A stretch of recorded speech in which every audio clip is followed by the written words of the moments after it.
Hello everyone, welcome to GK knowledge. যারা ICDS এর কর্মী ও সহায়িকার জন্য তৈরি করছো তাদের জন্য এই ভিডিওটি খুবই গুরুত্বপূর্ণ। আজকের এই ভিডিওটিতে ভারতের ভূগোল ও ইতিহাসের গুরুত্বপূর্ণ প্রশ্ন উত্তর নিয়ে আলোচনা করব। শুরু করছি আজকের ক্লাস। আজকের ক্লাসের প্রথম প্রশ্ন, মাহি নদীটি কোন পর্বত থেকে উৎপন্ন হয়েছে? সঠিক উত্তর অপশন বি, বৃন্দ পর্বত থেকে। দ্বিতীয় প্রশ্ন, বাংলাদেশের গঙ্গা নদীটি কী নামে পরিচিত? সঠিক উত্তর অপশন সি, পদ্মা। বিজয়নগর সাম্রাজ্যের শ্রেষ্ঠ শাসক কে? বিজয়নগর সাম্রাজ্যের শ্রেষ্ঠ শাসক হলেন কৃষ্ণদেব রায়। ভারতের রেশম উৎপাদনে প্রথম রাজ্যটির নাম কি? রেশম উৎপাদনের প্রথম রাজ্য হল কর্ণাটক। ভারতের কোন শহরে নীলাচল পাহাড় রয়েছে? নীলাচল পাহাড়টি ভারতের গুয়াহাটি শহরে অবস্থিত। মৃগবনী জাতীয় উদ্যান কোথায় অবস্থিত? মৃগবনী জাতীয় উদ্যানটি তেলেঙ্গানা রাজ্যে অবস্থিত। পরের প্রশ্ন, কাকে ভারতের ম্যাকিয়াভেলি বলা হয়? সঠিক উত্তর ভারতের ম্যাকিয়াভেলি বলা হয় নানা ফড়নবিশকে। পরের প্রশ্ন, খানুয়ার যুদ্ধ কবে হয়েছিল?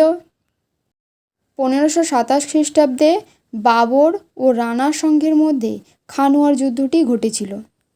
পরের প্রশ্ন, বৌদ্ধ শাস্ত্র অনুযায়ী অজাতশত্রু কাকে হত্যা করে মগধের সিংহাসনে বসেন?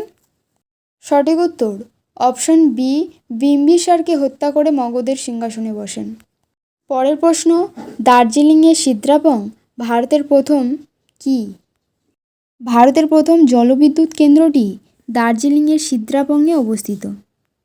পশ্চিমবঙ্গের শুষ্কতম স্থান কোনটি? পশ্চিমবঙ্গের শুষ্কতম স্থান হল ময়ূরেশ্বর। পরের প্রশ্ন, সর্বনিম্ন বৃষ্টিপাত পশ্চিমবঙ্গের কোথায় লক্ষ্য করা যায়? পশ্চিমবঙ্গের সর্বনিম্ন বৃষ্টিপাত পুরুলিয়া জেলায় লক্ষ্য করা যায়। ভিডিওটি ভালো লাগলে একটি লাইক করে দেবেন। এরকম প্রশ্ন উত্তর দেখতে হলে চ্যানেলটি সাবস্ক্রাইব করে রাখবেন।